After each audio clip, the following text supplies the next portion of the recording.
बोलिए कृष्ण बलदेव की जय।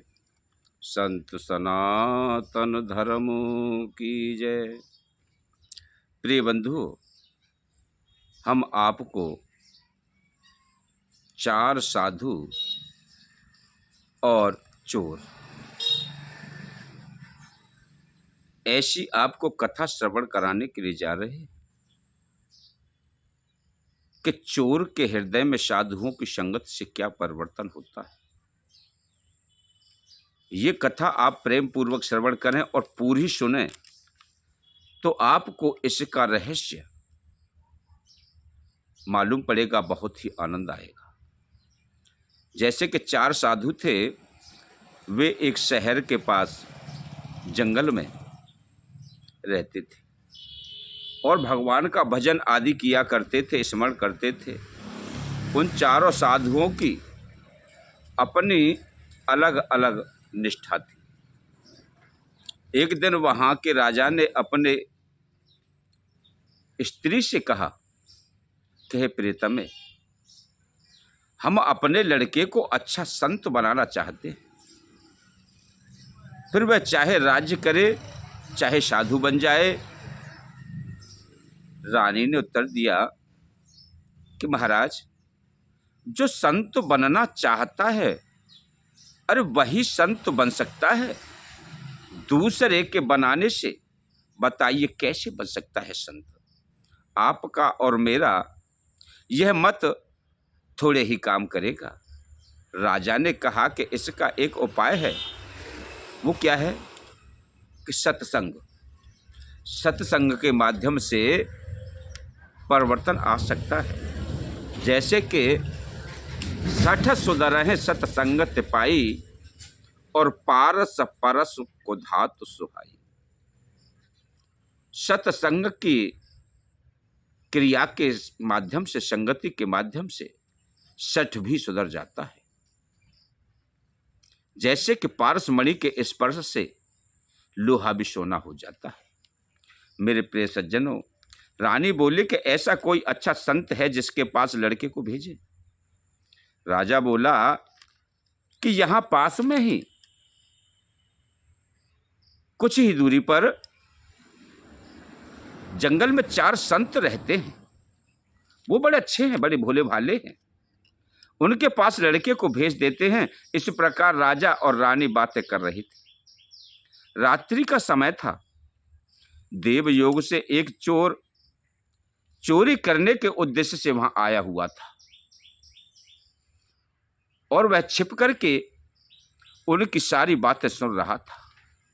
उस चोर के मन में आया कि चोरी करने से तो मैं फंस सकता हूं, पर साधु बन जाऊं तो काम आसानी से बन जाएगा।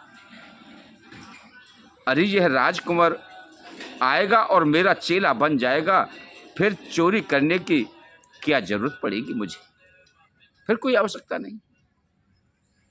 चोर ने गेरुआ वस्त्र पहन करके और जंगल में चला गया। उसके मन में ऐसा विचार आया कि अगर मुझसे कोई पूछेगा तो मैं क्या उपदेश दूंगा। ऐसा सोचकर वह 4 संतों से पहले संत के पास गया और पूछा कि महाराज, कल्याण कैसे हो। संत ने कहा कि भाई, किसी का जी मत दुखाओ और किसी को दुख मत दो। दिल किसी का मत दुखा, यह दिल दुखा देना बहुत ही गंभीर अपराध होता है। यह दिल तो खुदा का नूर है। चोर बोला, और महाराज? संत बोले कि और की जरूरत ही नहीं है, इस एक बात से ही काम बन जाएगा। चोर दूसरे संत के पास पहुंचा और बोला कि महाराज, मैं कल्याण चाहता हूं, कोई उपाय तो बतलाओ।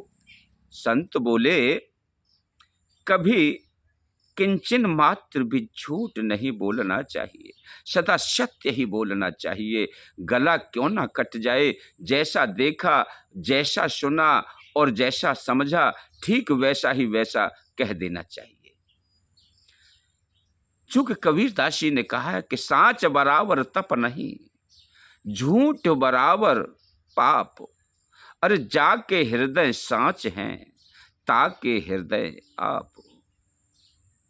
चोर बोला और कोई बात? संत बोले और की जरूरत ही नहीं। अब वह चोर तीसरे संत के पास गया और बोला कि महाराज मेरा कल्याण कैसे हो? संत बोले कि सीधी सादी बात है, अरे रात दिन भगवान का जय श्री राम जय श्री राम जय श्री राम जय श्रीमान राम जय श्रीमन नारायण श्रीमन नारायण श्रीमन नारायण, इस प्रकार का मंत्र जाप करो। चोर बोला और कोई उपाय? संत बोले और उपाय की जरूरत नहीं।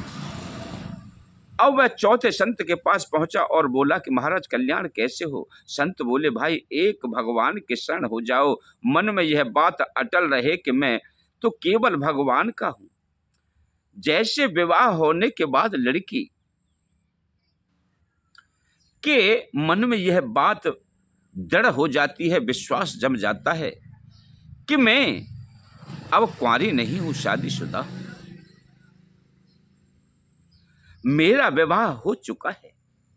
ऐसे ही मन में यह बात दृढ़ हो जाए कि मैं भगवान का हो गया, अब मैं और किसी का नहीं हो सकता। मेरे तो गिरधर गोपाल दूसरो न कोई।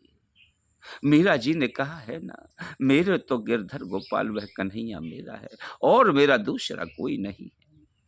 चोर बोला और कोई बात महाराज? संत बोले कि और की जरूरत ही नहीं, इतना ही काम कर लो, बस इतना ही काफी है। चोर ने चारों संतों की चार बातें सीख ली और आगे जाकर के बैठ गया। अब राजा आया, वह क्रमशः चारों संतों के पास गया। चारों ने एक एक बात कह दी। राजा ने देखा कि आगे पांचवा साधु भी बैठा है। राजा उसके पास भी गया और प्रार्थना की कि महाराज कृपा करके कल्याण की बात बताएं। वह साधु वेशधारी चोर चुपचाप ध्यान में बैठा रहा, कुछ बोला ही नहीं। तब राजा ने ज्यादा प्रार्थना की तो वह बोला कि मैं जैसा बताऊं वैसा करोगे? राजा ने कहा कि हाँ महाराज अवश्य करूंगा। वह बोला कि किसी का जी मत दुखाओ। राजा बोला और कोई बात? वह बोला सदा सत्य बोलो। राजा बोला दूसरी कोई बात? वह बोला भगवान के नाम का जप करो। राजा बोला और कुछ बतलाइए। वह बोला कि भगवान के शरण हो जाओ। राजा बोला कि महाराज और कोई बात? वह बोला संत जैसा कहे वैसा कर दो। राजा ने मन में विचार किया कि यह संत ज्यादा ऊंचा है, श्रेष्ठ है। अन्य संतों ने तो एक एक बात कही थी, पर इन्होंने तो 5 बातें कह दी। राजा बड़े सरल स्वभाव का था, उसको मालूम नहीं था कि संत की पहचान इस तरह नहीं होती। राजा लौटकर महल में आ गया। अरे रात होने पर वह चोर फिर छिप करके महल में आया। जब राजा रानी के पास गया तो वह चोर दरवाजे के पीछे छिप करके उनकी सारी बातें सुनने लगा। रानी ने पूछा कि महाराज क्या बात हुई? राजा ने कहा कि मैं जंगल में संतों के दर्शन करके आया हूं। मैं तो 4 ही संत समझता था, पर वहां 5 संत बैठे हुए थे। रानी बोली कि वहां जाकर आपने क्या कहा? राजा बोला मैंने भगवत प्राप्ति की बात पूछी तो उनमें से एक संत ने कहा कि किसी का भी मत दिल दुखाओ। दूसरे ने कहा कि सदा सत्य बोलो। तीसरे ने कहा कि नाम जप करो। चौथे ने कहा कि भगवान के शरण हो जाओ।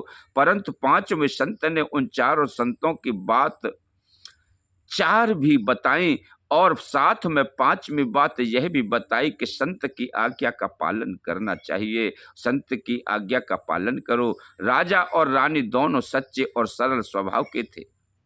उन्होंने विचार किया कि यह 5वां संत बहुत अच्छा है, श्रेष्ठ है, ठीक है, अपने लड़के को उसी के पास भेजो। उनकी बातों का चोर पर बहुत भारी प्रभाव पड़ा, असर पड़ा। अरे मैं तो नकली बात कह रहा था, उस पर भी राजा ने श्रद्धा कर ली। अगर सच्ची बात कहूँगा तो कितनी मौज आ जाएगी। राजा के सद्भाव के कारण चोर का हृदय बदल गया। वह सच्चा साधु हो गया और जंगल में निकल गया। अरे उसने विचार किया कि 4 बातों का तो ठीक ही पालन करूँगा, पर 5वीं बात का पालन तब हो जब कोई अच्छा और सच्चा संत मिले, कोई ऐसा भगवत प्राप्त संत मिले जिसकी आज्ञा का मैं पालन करूं। और वह संत को ढूंढने में लग गया। पहले चोर होने से वह चालाक तो था ही, इसलिए हरेक साधु पर उसका विश्वास नहीं बैठता था। वह कई साधुओं के पास गया और किसी पर उसका विश्वास नहीं जमा। अब अच्छे संत को पाने के लिए उसकी लगन लग गई। उसके मन में यह बात थी कि जिसमें मेरा चित्त खिंच जाए, मेरा विश्वास हो जाए, अरे उसी को मैं गुरु बना लूँगा। भगवान ने उसकी सच्ची लगन देखी तो वे संत बन करके संत के वेश में उसके सामने आ गए। उनको देखते ही उस पर असर पड़ा और वह बोला कि महाराज मैं आपके शरण हूँ, अरे मेरे को दीक्षा दीजिए, आप जैसा कहेंगे मैं वैसा ही करूँगा। संत रूप में भगवान बोले जैसा मैं कहूँगा वैसा करेगा क्या? सच्ची बात कहता हूँ। वह बोला हाँ महाराज, बिल्कुल सच्ची बात कहता हूँ। भगवान बोले तो फिर पहले एक काम करो, पीछे तुम्हें मंत्र देंगे, तुम यह काम करो कि जो किसी का भी नहीं होता वो बतलाइए हमारा कैसे होगा। किसी का जी नहीं दुखाता उसका सिर काट करके लाओ, और जो सत्य बोलता है उसका सिर काट करके लाओ, और जो सत्य नहीं बोलता आप उससे दूर रहें, और जो नाम जप करता है उसका सिर काट करके लाओ, और जो भगवान की शरण में है उसका सिर काट करके लाओ। ये 4 सिर काट करके लाओ तब तुम्हें दीक्षा देंगे। उसने सोचा कि ये चारों तो एक ही जगह बैठे हैं, काम आसानी से बन जाएगा। वह तलवार लेकर के भागा गया, पर संतों के पास पहुंचने से पहले ही रास्ते में विचार आया कि मैंने यह नियम लिया है कि किसी का जी नहीं दुखाऊंगा, पर जी दुखाना तो बहुत दूर की बात रही, मैं तो गला काटने के लिए ही जा रहा हूं। उसको विचार हुआ, चेतना जागृत हुई कि यह काम मेरे से नहीं होगा। उसमें सद्बुद्धि पैदा हो गई। मेरे प्रिय बंधुओं, वह भागा पीछे आया और भगवान ने पूछा ले आया क्या? वह बोला हाँ महाराज, हाँ ले आया हूँ। भगवान बोले तो बताइए पुत्र कहाँ है वो? वह बोला मेरे एक सिर में 4 बातें हैं, मैं कभी किसी का जी नहीं दुखाता, सदा सत्य बोलता हूँ, नाम जप करता हूँ और भगवान के शरण हूँ। ये 4 बातें मेरे में हैं, अतः मैं अपना ही सिर काट करके आपके चरण कमलों में अर्पित कर दूंगा, मैं आपको दे दूंगा। भगवान ने कहा कि बस अब सिर काटने की आवश्यकता नहीं है, जरूरत नहीं है, मैं तेरे को दीक्षा देता हूँ। भगवान ने उसको दीक्षा दी और वह अच्छा संत बन गया।